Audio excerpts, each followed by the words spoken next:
कल 3 जून है और कल 3 जून को पूर्व मुख्यमंत्री भजनलाल की पुण्यतिथि है। कल भजनलाल के समर्थक उनके बेटे कुलदीप बिश्नोई के साथ आदमपुर में उनको श्रद्धांजलि देने का काम करेंगे। कल आदमपुर में हजारों लोगों के जुटने की उम्मीद नजर आ रही है। बीजेपी की पॉलिटिक्स में ये 3 जून को लेकर खलबली मची हुई है और कुलदीप बिश्नोई के स्पेशल फैसले को लेकर भी अटकलें लग रही हैं। ऐसे में नायब सैनी का कुलदीप बिश्नोई के घर पर जाना सबको अटक गया है, सबको खटक गया है और इस मुलाकात के कई मायने निकाले जा रहे हैं। नमस्कार, मैं हूं कुलदीप शिरान।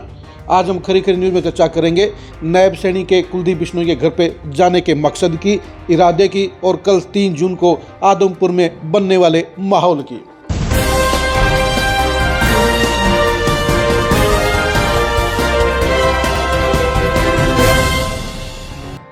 कुलदीप बिश्नोई सांसद रेखा शर्मा के दिए गए भजनलाल संबंधी बयान को लेकर काफ़ी नाराज रहे हैं। उस बयान को लेकर भजनलाल समर्थकों ने पूरे प्रदेश में विरोध दर्ज कराया था। लंबे समय के बाद ये एहसास हुआ। भजनलाल के समर्थक और कुलदीप बिश्नोई के समर्थक अभी भी पूरे प्रदेश में शांत बैठे हुए हैं। उनकी अच्छी खासी संख्या है और वो अभी भी प्रदेश की सियासत में एक बड़ी कोशिश कर सकते हैं, एक खास इम्पैक्ट डाल सकते हैं। और कुलदीप बिश्नोई के इरादों ने बता दिया कि वो इस अपमान को लेकर नाराज हैं। बीजेपी हाईकमान ने मामले को शांत कराने के लिए रेखा शर्मा से माफ़ी मंगाई और उसके बाद कुलदीप बिश्नोई भी इस मामले को शांत कर गए। बड़ा दिल दिखाते हुए उन्होंने रेखा शर्मा को माफ़ कर दिया। लेकिन अब 3 जून को लेकर बीजेपी हाईकमान सतर्क है, क्योंकि 3 जून को कल आदमपुर में भजनलाल और कुलदीप बिश्नोई के समर्थक इकट्ठा हो रहे हैं। ऐसे में बीजेपी की नज़र इस बात पर लगी हुई है कि अंदर खाते कुलदीप बिश्नोई कोई बड़ा फैसला न ले ले। इसलिए कुलदीप बिश्नोई को शांत करने के लिए ही मुख्यमंत्री नायब सैनी कल कुलदीप बिश्नोई के घर पर पहुंच गए। नायब सैनी का कुलदीप बिश्नोई के घर पर जाना कोई सामान्य बात नहीं है, बल्कि खास वजह से मुख्यमंत्री नायब सैनी कुलदीप बिश्नोई के घर पर पहुंचे हैं।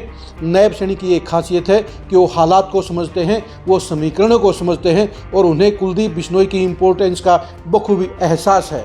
इसलिए कुलदीप बिश्नोई को शांत करने के लिए ही मुख्यमंत्री नायब सैनी कुलदीप बिश्नोई के घर पर गए और उनके साथ में जिस तरह से उन्होंने आत्मीयता दिखाई, उससे जाहिर भी हो गया कि इस मामले को लेकर कुलदीप बिश्नोई का भी नायब सैनी से कोई मनमुटाव नहीं है। वो नायब सैनी का पूरा सम्मान करते हैं, पूरी कदर करते हैं, पूरी अहमियत देखते हैं और इसी तरह से नायब सैनी भी कुलदीप बिश्नोई को लेकर पूरे पॉजिटिव हैं। उन्हें पता है कि भजनलाल परिवार की जो सियासी विरासत है, वो जो इम्पैक्ट है, उसको हरियाणा में अनदेखा नहीं किया जा सकता।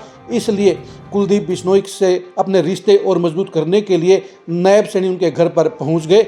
यानी 3 जून से पहले नायब सैनी इसलिए कुलदीप बिश्नोई के घर पर गए ताकि कल आदमपुर के अंदर कुलदीप बिश्नोई कोई बड़ा फैसला ना ले लें, और इसलिए उस इम्पैक्ट को टालने के लिए ही कहीं ना कहीं नायब सैनी उनके घर पर गए हैं। और ऐसा करके नायब सैनी ने समझदारी भरा कदम उठाया है, क्योंकि सरकार के कप्तान होने के नाते उनकी जिम्मेदारी है कि पार्टी के सारे नेता मिलकर रहें, पार्टी के साथ जुड़े रहें, पार्टी के लिए काम करें। और इसी दिशा में नायब सैनी ने कुलदीप बिश्नोई के घर पर जाकर बिल्कुल परफेक्ट फैसला किया है। नायब सैनी पॉजिटिव पॉलिटिक्स करते हैं। ऐसे में कुलदीप बिश्नोई के घर जाकर उन्होंने साबित कर दिया है कि वो मुख्यमंत्री के साथ साथ हरियाणा के अंदर बीजेपी के कप्तान के तौर पर अपनी भूमिका बखूबी निभाने का काम कर रहे हैं और वो पार्टी हाईकमान की कसौटी पर खरा उतर रहे हैं। यानी कुलदीप बिश्नोई को ठंडा करने के लिए ही नायब सैनी कल उनके घर पर गए थे। अब देखने की बात यही रहेगी कि कल आदमपुर में भजनलाल के समर्थक कितनी संख्या में इकट्ठे होते हैं, वो कुलदीप बिश्नोई से क्या चर्चा करते हैं और कुलदीप बिश्नोई क्या उनको दिलासा दिलाते हैं, कैसे उनको शांत करते हैं और भविष्य को लेकर क्या रूपरेखा बनाने का काम करते हैं। लेकिन नायब सैनी का उनके घर पर जाना दोनों के बीच में रिश्तों को मजबूत कर गया है। अब देखने की बात यही रहेगी कि आदमपुर के अंदर क्या माहौल बनता है और वहाँ पर क्या नज़ारा बनता है। कुलदीप बिश्नोई भविष्य की सियासत को लेकर बेहद सतर्क हैं। वो अपने खास सहयोगियों के साथ में लगातार पिछले दिनों चर्चा करते आए हैं। ऐसे में सबकी नज़र इस बात पर भी है कि कल कुलदीप बिश्नोई का मिजाज कैसा रहता है, कल आदमपुर में वो अपने समर्थकों को क्या संदेश देने का काम करते हैं। आप कुलदीप बिश्नोई की भविष्य की सियासत के बारे में क्या सोचते हैं, कमेंट करके जरूर बताइए। कुलदीप बिश्नोई के वोट बैंक, भजनलाल परिवार के वोट बैंक का आज हरियाणा की सियासत में कितना असर है, ये भी कमेंट करके जरूर बताइए। कुलदीप बिश्नोई की सियासत के अंजाम को जानने के लिए आप लगातार खरी खरी न्यूज़ के साथ बने रहिए। आप हमारे फेसबुक पेज को फॉलो कीजिए, आप हमारे यूट्यूब चैनल को सब्सक्राइब कीजिए। नमस्कार।